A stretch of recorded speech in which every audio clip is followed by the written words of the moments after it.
Soy el doctor Vladimir Negrón. Vamos a abordar uno de los temas de vías respiratorias altas y bajas. Tal vez uno de los temas más importantes para revisar, dado que es uno de los grandes motivos de consulta, pues los consultorios pediátricos y de medicina general suelen atender sobre todo infecciones respiratorias. En este caso vamos a recorrer todo el tracto respiratorio desde la parte más alta hasta la parte más baja, viendo las posibles patologías que encontramos y sus soluciones y diagnósticos.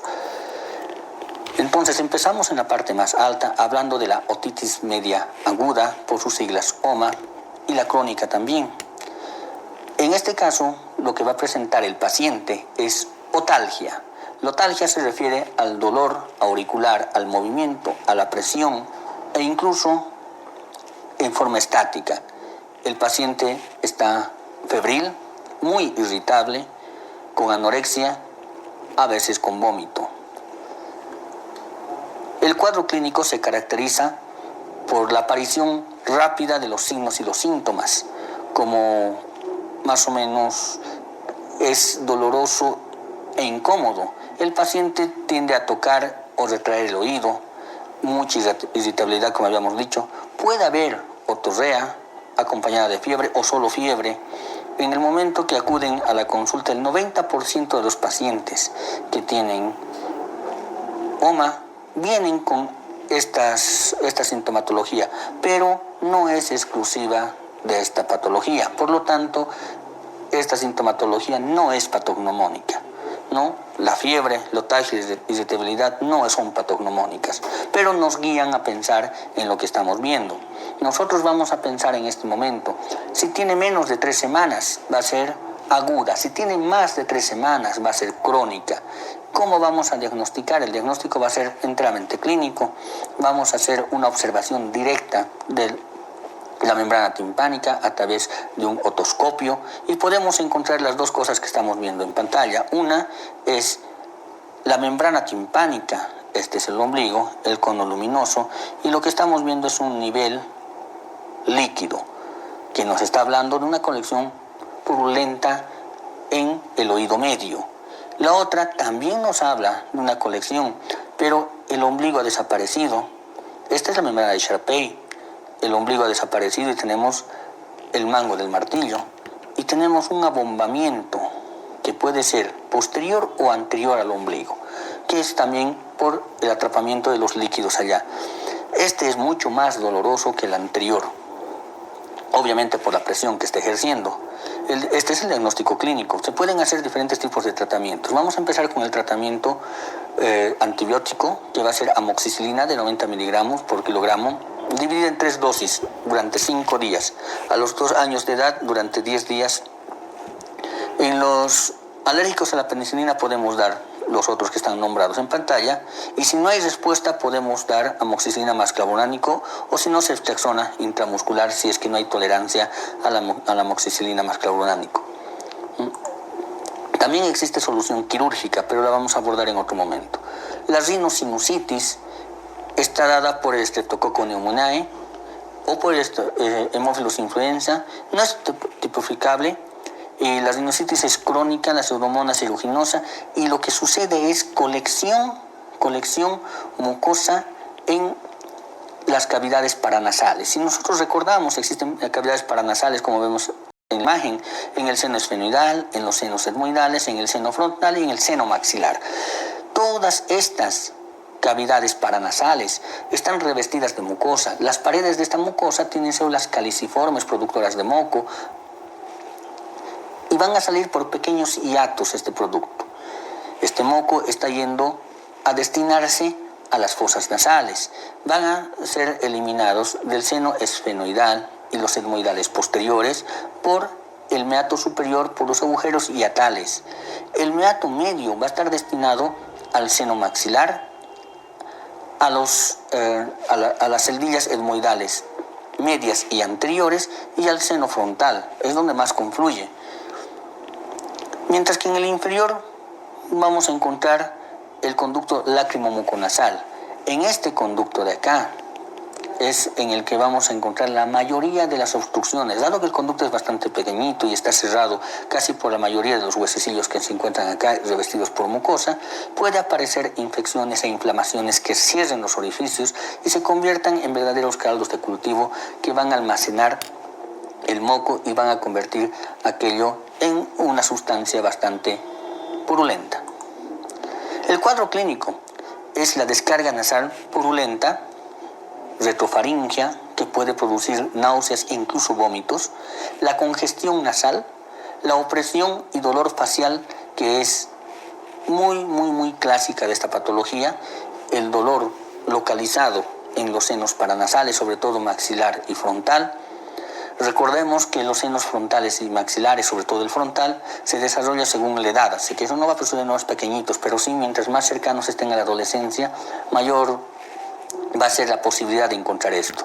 La hiposmia, la anosmia, por la irritación de los cornetes, la fiebre, que puede o no estar presente, la tos, dolor dental, cuando es del seno maxilar, o sensación de plenitud en el oído y la cefalea, ¿no? La cefalea también es muy patognomónica. El diagnóstico es clínico. Se solía hacer mucho las placas, todavía se realizan las placas, la frontonasoplaca, la mentonasoplaca, para poder diagnosticar, pero ahora se cuentan con más medios, se puede hacer una tomografía, como la que estamos viendo acá, donde se ve claramente los niveles de contenido en el seno nasal o en los senos frontales, cuando existen. Aquí vemos que los senos seminoides están totalmente permeables, ¿no? Vemos los cornetes, los hiatos, y vemos el contenido dentro del seno paranasal maxilar. En este caso estamos frente a una sinusitis maxilar. El tratamiento es la amoxicilina y 90 miligramos por kilogramo día, o la amoxicilina más clavunático. La faringitis aguda. La faringitis aguda está causada casi siempre por virus. Son las causas más comunes, el rinovirus, el coronavirus, el adenovirus, que presentan el 30% de los casos. Los agentes bacterianos como el estreptococo beta hemolítico del grupo A también son presentes allí, pero obviamente como segundos infectantes. ¿Cómo se ve? Pues muy similar a lo que estamos viendo en la figura, que va a ser un fondo petequial infeccioso, a veces pultáceo. El cuadro clínico va a ser una rinorrea, tos, fiebre. Es clásico pensar y confundir con todas las demás patologías de esta zona, ¿no? Y son síntomas bastante clínicos, pero confundibles con otras enfermedades. Lo que estamos viendo acá abajo es una faringitis estreptocócica, pultácea, y esta es una viral. La diferencia es bastante obvia cuando se le está estudiando de esta forma. Entonces suele ser exudativa y puede ser de dolor localizado, como estamos viendo en la imagen, ¿no? Produciendo odinofagia importante. El tratamiento, en todos los casos se aconseja manejo sintomático. De aquí en adelante todos los casos van a tener manejo sintomático con analgésico, antipirético, sobre todo el ibuprofeno y el paracetamol. El antibiótico de primera línea va a ser la penicilina, en una sola dosis, la penicilina G benzatínica procaínica de 600.000 unidades para los que son de menos de 27 kilogramos y de 1.2 para los que son de más de 27 kilogramos. La penicilina B oral también es como fármaco de elección por 10 días. La mononucleosis infecciosa, que está causada por el virus de Epstein-Barr, también conocida como la enfermedad del beso, porque se transmite por la saliva, pero también por otras secreciones, por las lágrimas, e incluso por vía sexual puede transmitirse esta enfermedad, ¿no? Está causada por este virus y va a dar un cuadro clínico que inicia de forma súbita, con astenia, fatiga, fiebre de bajo grado, a diferencia del anterior, odinofagia, cual va aumentando gradualmente. Más adelante aparecen adenopatías cervicales generalizadas, simétricas, y en los casos de este virus en particular puede aparecer esplenomegalia y producir malestar o dolor abdominal. El diagnóstico Es un cuadro clínico asociado a linfocitos atípicos en un 20-40%. En biometría que sugiere un diagnóstico, las plaquetas pueden estar bajas o ligeramente bajas. El diagnóstico debe estar confirmado por serología y anticuerpos heterófilos. Y se hace una prueba de Pulburnell que consiste en lo que estamos viendo, es una prueba de anticuerpos, antígeno-anticuerpo específico, ¿no? De IgM, IgG contra la cápside del virus. El tratamiento es sintomático con antiinflamatorios, hay que controlar sobre todo la piel, la mucosa y la fiebre. Las laringotraqueitis. El virus influenza tipo 1, 2 y 3 son los principales agentes causales de la laringotraqueitis. ¿Dónde se da la laringotraqueitis? Pues se da justo en el límite de la laringe y la tráquea. Anatómicamente, eso se encuentra por debajo del orificio glótico, por debajo de la epiglotis, donde están las cuerdas vocales. Lo que va a hacer es irritar las cuerdas vocales, inflamarlas, aumentarlas de tamaño, lo que va a dar lugar a la sintomatología y signología que vamos a ver. Como hay inflamación e infección, vamos a ver fiebre. Como se está cerrando las cuerdas vocales, va a haber primero disfonía, luego tos perruna y por último estridor inspiratorio y hasta pérdida de voz en algunos casos.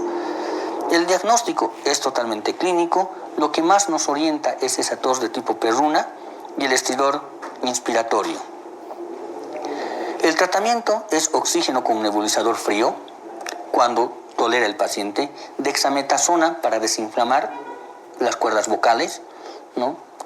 Si presenta datos de obstrucción significativa, se tiene que nebulizar con epinefrina, si es que tolera el paciente, como indicación, y una solución de más o menos 0,5 ml. La epiglotitis se da inmediatamente por encima de donde hemos visto el anterior. Si nos ubicamos anatómicamente, aquí tenemos una glotis normal, el orificio glótico, esófago, tráquea, cuerdas vocales, y se va a dar en este cartílago de acá, revestido por mucosa, en la epiglotis. Va a ser una inflamación epiglótica de origen infeccioso, engrosándola, como estamos viendo acá, hasta los cartílagos aritenoideos de la parte posterior. Esta porción se va a engrosar, dificultando mucho la respiración, dando sensación de ahogo. El cuadro clínico y diagnóstico va a ser característica, presentando un cuadro de dificultad respiratoria entonces. Estridor y taquipnea, mucha ansiedad por la respiración, con la sensación de objeto extraño. La instauración va a ser súbita, con fiebre elevada, apariencia séptica, babeo, disfagia y una voz muy apagada. El diagnóstico es clínico. Una radiografía puede ayudar mucho cuando el paciente tolera aquello. Donde se puede observar en el cuello, dice una epiglotis grande a manera de dedo de pulgar. Se refiere a esto. Tenemos acá la radiografía de perfil y lo que estamos viendo acá es la epiglotis. Para que nos ubiquemos bien, aquí estaría el hueso hioideo, el cartílago tiroideo, la epiglotis, la glotis, la tráquea y aquí atrás el esófago. Y vemos a una glotis muy aumentada de tamaño que está prácticamente tocando la pared posterior, por lo que da esa sensación de ahogo constante, desesperante. El tratamiento. En caso de dificultad respiratoria grave, que puede suceder, se puede intubar de inmediato con cánula. Se pueden utilizar cánulas 1 a 2 e incluso en adultos se utilizan cánulas menores, siempre por lo menos una medida o 2 medidas menor de la que tiene que usar el paciente, dado que estamos viendo que el espacio está muy pequeño y comprometido, ¿no? Entonces, 1 o 2 menor de lo que necesita para la edad. Siempre se inicia antibiótico empírico. El antibiótico va a ser una cefalosporina de segunda o tercera generación. La bronquiolitis. La bronquiolitis se da un poco más abajo ahora. Vamos a ir a los bronquiolos, donde va a aparecer secreción purulenta mucosa y la inflamación de los bronquios. Solamente viendo esta parte anatómica ya nos podemos imaginar la sintomatología que nos va a dar. La definición y etiología. La bronquiolitis es una infección de las vías aéreas inferiores que afecta a los bronquiolos, como su nombre nos indica. Es causado por un virus sincicial respiratorio, por sus siglas BRS. La causa más frecuente en un 50-80% de los casos es el rinovirus, el parainfluencia, el metavirus humano y el influenza adenovirus, ¿no? El cuadro clínico va a ser como estamos viendo en esta imagen: rinorrea, congestión nasal, fiebre que progresa a tos, sibilancias, taquimia, dificultad respiratoria. A la exposición física existirá taquimia, tiraje intercostal, subcostal, con un tórax hiperinsuflado, sibilancias respiratorias, una fase respiratoria prolongada, incluso puede haber estertores finos. Si nosotros vemos aquí, estamos viendo cómo va avanzando poco a poco todo el proceso. Entonces vemos un paciente que está empezando con la rinorrea. Vamos a esperar que empieza con la rinorrea, congestión nasal, fiebre, tos, sibilancias, taquipnea, dificultad respiratoria y la sensación, ahí está la dificultad respiratoria, y la sensación de opresión torácica. El diagnóstico es clínico, después de observar todo lo que hemos visto, con bastante cuidado. El tratamiento de la bronquiolitis tiene un curso autolimitado de alrededor de 12 días, así que prácticamente es vigilancia y controlar signos y síntomas. La neumonía. En su definición y etiología de la neumonía, vamos a tratar de definir un poco la palabra.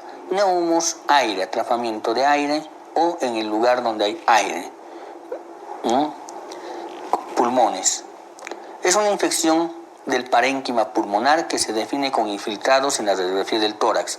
En los primeros meses de vida, el estreptococo del grupo beta y los bacilos gram negativos son los que van a colonizar estas zonas. En los 2 primeros meses, a los 5 años, puede ser para influenza Streptococcus pneumoniae, y a partir de los 5 años de edad, el Mycoplasma pneumoniae y la Clamydia pneumoniae son los responsables de esta patología. ¿Cómo se ve? Hay fiebre, hay tos, hay taquipnea, es un cuadro importante, tiene una alta correlación con hallazgos patológicos en la radiografía del tórax, como estamos viendo, ¿no? Infiltraciones importantes en la radiografía del tórax. El diagnóstico. En el primer paso para determinar el manejo del paciente, se tiene que hacer la valoración inicial de la vía aérea, la respiración y la circulación del paciente. Es un caso grave. El siguiente paso es determinar si requiere hospitalización o puede ser manejado de forma ambulatoria. Esto depende mucho de cuán comprometida está la respiración del paciente y la ventilación. Los criterios para manejo hospitalario: paciente menor de 3 meses, hipoxia, saturación menor de 92%, dificultad respiratoria, deshidratación o rechazo a la vía oral, apariencia tóxica, presencia de enfermedades concomitantes. Todos estos son criterios de hospitalización, así solo se presenten 2 de ellos. El asma. Por su definición, el asma es una enfermedad crónica respiratoria, es un proceso inflamatorio o respuesta exagerada, si quieren ustedes, de la mucosa respiratoria crónica que acompaña a diferentes mediadores químicos, ¿no? Tiene esa reacción exagerada, esa hiperreactividad a muchos factores químicos. Por lo tanto, es de tipo alérgico. El cuadro clínico está caracterizado por tos, disnea, sibilancias, taquimia y opresión torácica, y lo que sucede es lo que estamos viendo acá. Es el epitelio y los músculos los que comprometen. El epitelio sufre inflamación y los músculos constricción, lo que compromete bastante la luz del bronquio, por lo que aparecen todos los signos y síntomas del cuadro que acabamos de nombrar. El diagnóstico se basa en la historia clínica, en el examen físico, y se pueden hacer, como estamos viendo en la imagen, pruebas de función pulmonar. Obviamente eso va a ser en niños mayores de 5 años. En más pequeños no se puede hacer espirometría, estas pruebas de esfuerzo pulmonar, y se espera encontrar el patrón obstructivo en un volumen respiratorio forzado en el primer segundo, menor del 80%. El tratamiento del asma se divide en 2 tipos, el de rescate y el de mantenimiento. El de rescate va a tener al salbutamol como medicamento de elección, que se les enseña a usar desde pequeños, y los anticolinérgicos inhalados como el bromuro de ipatropio. El salbutamol se les enseña a utilizar desde que pueden utilizarlo con 2 PAPs por casos de emergencia. Y en mantenimiento se pueden utilizar los esteroides inhalados. Mientras mejor se haga el tratamiento de mantenimiento, menos se va a necesitar hacer los que causan.